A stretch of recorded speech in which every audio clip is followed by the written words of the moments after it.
ध्यान दीजिएगा कृपया। कीर्तन में इतने मग्न हो जाओ, तालियों में बजाने में इतने मग्न हो जाओ, भजन कीर्तन गाने में इतने मग्न हो जाओ कि आप आपका एड्रेस भूल जाओ, आपका पता भूल जाओ कि हम कहाँ के रहने वाले हैं। तो फिर भगवान श्री कृष्ण आपको बताएंगे आप कहाँ के रहने वाले हो, आप इस गांव के रहने वाले नहीं हो, आप तो मेरे धाम के रहने वाले हो, आप मेरे धाम के हो, इसलिए आपको भागवत कथा में बैठने का पात्र समझा है और आप भागवत कथा में बैठ करके मेरी कथा को श्रवण कर रहे हो। जिसके पिछले कई जन्मों के पुण्य एकत्रित होते हैं, इकट्ठा होते हैं, वही आकर के भागवत कथा में आकर के बैठ सकते हैं। वरना पास के घर में भी कोई रहता होगा तो उसकी आने की इच्छा नहीं होगी, कान में रुई के ठूसे लगा लेगा, क्योंकि उसके पिछले जन्मों के पुण्य ही इकट्ठा नहीं है कि वो भागवत कथा में आने की हिम्मत कर सके। और आप लोग समझते कि हम भागवत कथा में चल करके आए हैं। आप लोग क्या समझते हैं? आप लोग भागवत कथा में चल के आए हैं ऐसा समझते हैं? ऐसा नहीं है। भागवत कथा प्रारंभ होने से 15 मिनट पहले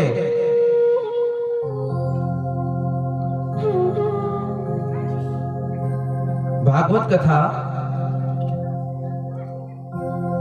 प्रारंभ होने से 15 मिनट पहले श्री राधे महारानी आपके घर पे आती है निमंत्रण देने के लिए कि चलो भागवत की कथा प्रारंभ हो रही है, मेरे स्वामी की, मेरे श्री कृष्ण भगवान की। तब आपका मन खिंचाता है कि भागवत में आकर के बैठो। उंगली पकड़ के आपको लाती है भागवत में, आपको मालूम थोड़ी पड़ती है, आपको ज्ञात थोड़ी होता कौन कैसे आया है। इधर आरती हुई, आपका मन खिंचाता है, 15 मिनट पहले भागवत राधे महारानी आपके यहाँ आ जाती है और कहती है चलो मेरे स्वामी की कथा प्रारंभ होने वाली है। तब आप आकर के बैठते हो। यहाँ पर बहुत भाग्यवान लोग होते हैं जो भागवत कथा में आकर के बैठते हैं, जिनको भागवत कथा सुनने की इच्छा होती है। भोलेनाथ कह रहे हैं अभिमान मत कर, और जिसको अभिमान नहीं है उसके लिए विमान भी आ सकता है वैकुंठ लोक का। तुकाराम जी को आया था, वैकुंठ लोक का विमान आ सकता है, लेकिन शर्त है कि आपको अभिमान नहीं करना है। और किस पर अभिमान करेंगे? इस शरीर पर, इस शरीर की सुंदरता पर, धन दौलत पर। मरने वाले व्यक्ति को पूछ लो, जो मर गया है उससे, उसके सिराने से एक सुई रख दो कि मेरी सुई ये जा रहा है, ये ले जाएगा और श्री कृष्ण भगवान को दे देगा। 1 रुपया रख दो कि मेरा भी रुपया श्री कृष्ण भगवान को दे देना, तू जा रहा है तो स्वर्ग लोक। भक्तों, उसकी आत्मा कहेगी नहीं, मेरा शरीर भी यहीं जल करके खाक हो रहा है, मैं क्या ले जाऊं, क्या ले जाऊं, मुझे मेरे शरीर की भी पता नहीं है, मेरा शरीर भी लोग जला डालेंगे।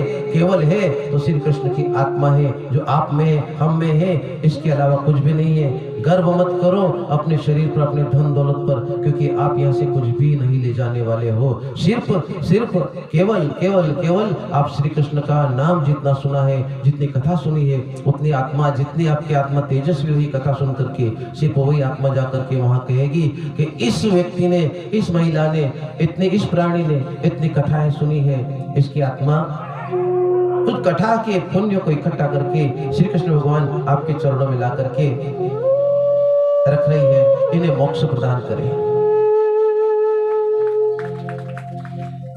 इसलिए श्री कृष्ण की कथा ध्यान से सुनेंगे। मैं कौन हूं, मैं कितना बड़ा व्यक्ति हूं, किस पद पे हूं, ये सारी बातें छोड़ करके एक छोटे से रूप में सुदामा जी के साथ में श्री कृष्ण भगवान खेले थे, लेकिन जब सुदामा जी उनसे मिले फिर भी वैसे के वैसे छोटे बन के मिले। हमेशा छोटा बन के रहो। जो छोटा बन के रहता है भगवान श्री कृष्ण उसको अपनी भक्ति देकर के बहुत बड़ा कर देता है।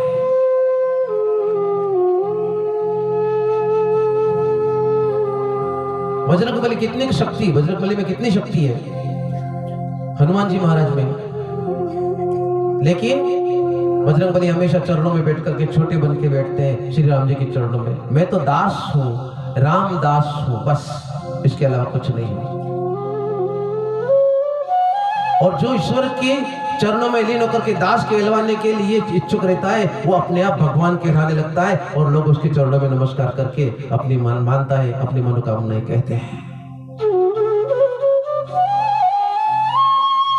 इसलिए भक्तों, भोलेनाथ कहते हैं मेरे शरीर पे जो विभूत लगा रखी है, जो राख है, ये बताती है, ये दर्शाती है कि हे प्राणी, गर्व मत कर, एक रोज जाकर के 5 क्विंटल की लकड़ी में सोहा हो जाएगा, बबूत बन जाएगा।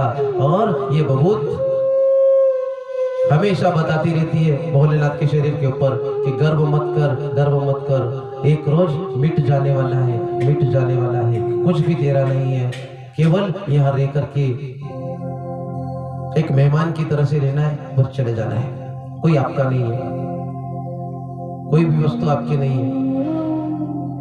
समझना मेरी बात को।